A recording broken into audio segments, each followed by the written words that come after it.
மக்கள் வணக்கம். வணக்கம் ஐயா. வணக்கம். பேர் சொல்லுங்க. பேர் சித்தானந்தன் ஐயா. சித்தானந்தன். ஆமா ஐயா. எந்த ஊர்ல இருந்து பேசுறீங்க? மரக்காணம் ஐயா. வாலாஜா? மரக்காணம். மரக்காணம். மரக்காணம். சரி, மரக்காணத்துல என்ன சிறப்பு? மரக்காணம்னா உப்பு ஐயா. உப்பு இருக்கு. ரொம்ப உங்களுக்கு அறிவியல்லாம் பிடிக்குதா? பிடிக்கும் ஐயா. என்ன செய்றீங்க நீங்க? நான் ஆசிரியரா வேலை செய்றேன் ஐயா. ஆசிரியரா இருக்கீங்க. அப்ப பரவாயில்ல, ரொம்ப உற்சாகமா நீங்க பேசுறீங்க போது தெரியுது. சரி, கேள்வி கேட்கலாமா? கேட்கலாம் ஐயா. ரொம்ப இப்ப என்ஜின்லாம் இருக்கு, நம்முடைய வாகனங்கள்ல என்ஜின் இருக்கு. அது எல்லாத்துக்குமே உள் எரி என்ஜின், அதாவது இன்டர்னல் கம்பஷன் என்ஜின் சொல்றோம். அந்த உள் எரி என்ஜின்களில் கார்புரேட்டருடைய வேலை என்ன அல்லது பயன் என்ன ஐயா?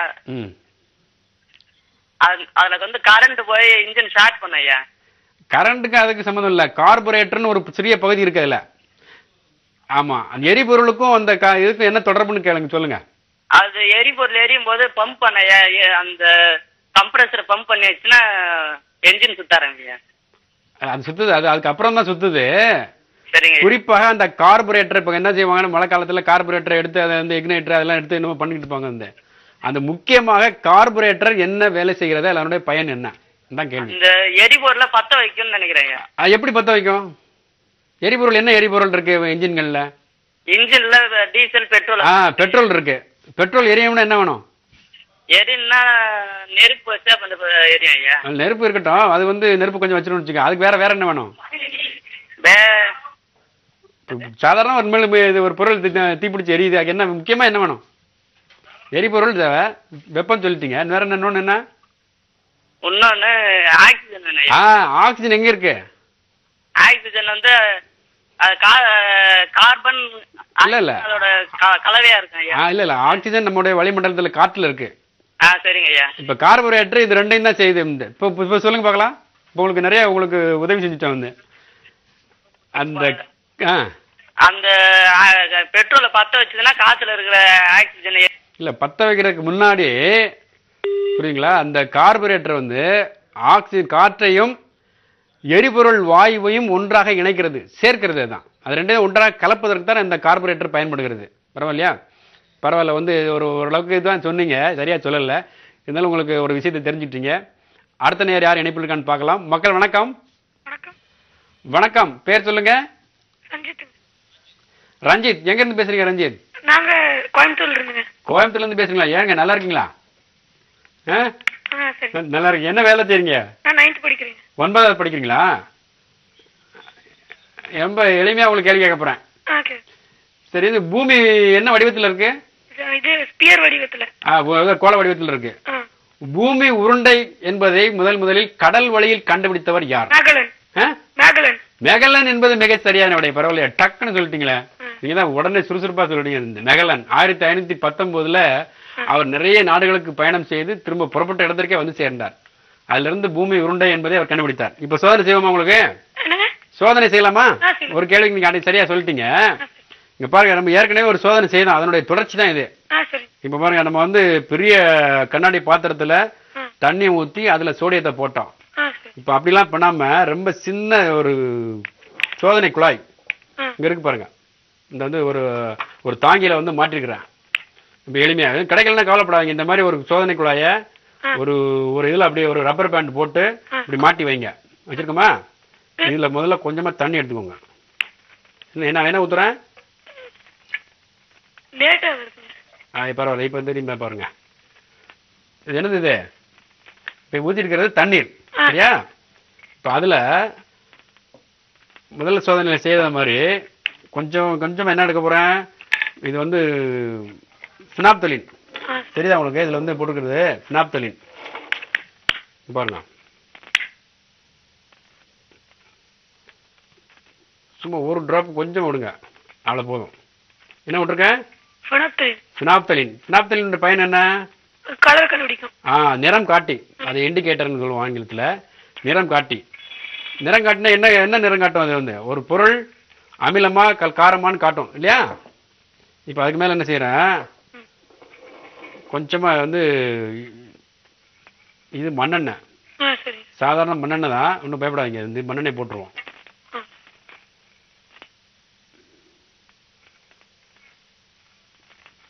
நல்லா கொஞ்சம் மேலே வரைக்கும் விடுங்க. போதுமா? ஆ. போதும். இப்போ மண்ணெண்ணெய் ஊற்றுனா ஏன் இது மேலே நிற்கிது? ஆனா அடர்த்தி கம்மி. பரவாயில்ல, யாருமே சொல்கிறீங்களா? மண்ணெண்ணுடைய அடர்த்தி எவ்வளவு? அது தெரியலைங்க. தெரியலையா? நீரோட அடர்த்தி, தண்ணீரோட அடர்த்தி எவ்வளவு? தண்ணீர் அடர்த்தி எவ்வளவு? சரி, இங்கே பாருங்க. என்ன செய்கிறோம், இங்கே வந்து இதுதான் நம்முடைய சோடியம் மண்ணெண்ணுக்குள்ளே வச்சிருக்கிறோம்.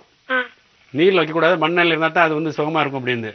இதுல இருந்து நான் என்ன பண்ணிருக்கிறேன், ஒரு சின்ன ஒரு துண்டை வெட்டி வச்சிருக்கிறேன். அந்த துண்டை எடுத்து இதுல போடுவோம்.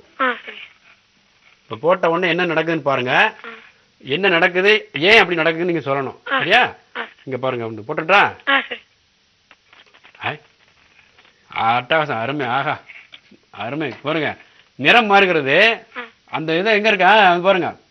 சோடியம் வந்து என்ன, அந்த சோடியம் மேலே போயிட்டு அப்படி கீழே வருது. இதான் குதிக்கும் சோடியம். அப்படியே குதிச்சு குதிச்சு மேல வருது பாருங்க. அந்த என்ன வருது? ஆஹா, அருமை. கீழே வருது. வருதா? இப்ப சொல்லுங்க. இப்ப நிறம் மாறினதுக்கு காரணத்தை ஏற்கனவே நான் சொல்லியிருக்கிறேன். காரமான பொருள். அது என்ன காரம்? சோடியம் வந்து காரமான பொருள் இல்ல, சோடியம் வந்து உலோகம். அந்த சோடியம் நீரோட வினை புரிந்தால் என்ன கிடைக்கும்? இது ஹைட்ரஜன். ஹைட்ரஜன் வாயு வெளிப்படும். என்ன கிடைக்குது? Sodium hydroxide. Sodium hydroxide. Very good, கரெக்டா சொல்றீங்க. Sodium hydroxide. அந்த சோடியம் ஹைட்ராக்சைடு வர்றதுனால என்னாச்சு, நிறம் மாறி விட்டது. அது வந்து காரம். அதான் நீங்க பார்த்தோம். இப்ப நான் கேட்கிற கேள்வி, இந்த உள்ள இருக்கிற சோடியம் அந்த துண்டு ஏன் மேல மேல மேல மேல வருது? அப்படி துளி துளி வருதா? ஏன்? ஏனென்றால் மண்ணெண்ணெய் மேல இருக்கிறதால வருது. அது மண்ணெண்ணெய்னால இருக்கிறது வருது. சரி, அதுக்கு மேல முதல்ல மேல வந்துச்சுல, மேல வந்தது, அப்புறம் கீழே போயிடுச்சு. அதுக்கு என்ன காரணம்? ஏன்னா சோடியம் வந்து தண்ணியோட ரியாக்ட் ஆகுறதுனால அது மேலதான் மிதக்கும், அதனால மேல போகுது. இல்ல, மேல மிதக்கணும், தண்ணிக்கு மேலதான் மிதக்குது. இங்க மேல வந்துச்சுல முதல்ல. என்னங்க? இது இப்ப வந்து இப்ப பாருங்க, நம்ம கொஞ்சம் கலைக்கு விட்டா மேல வரும். இந்த பாருங்களேன். அந்த வருது பாருங்க, மேல மேல வருது இல்லையா? அதற்கான வந்து கீழே போயிடுச்சு. மேல வர்றதுக்கான காரணம் என்ன?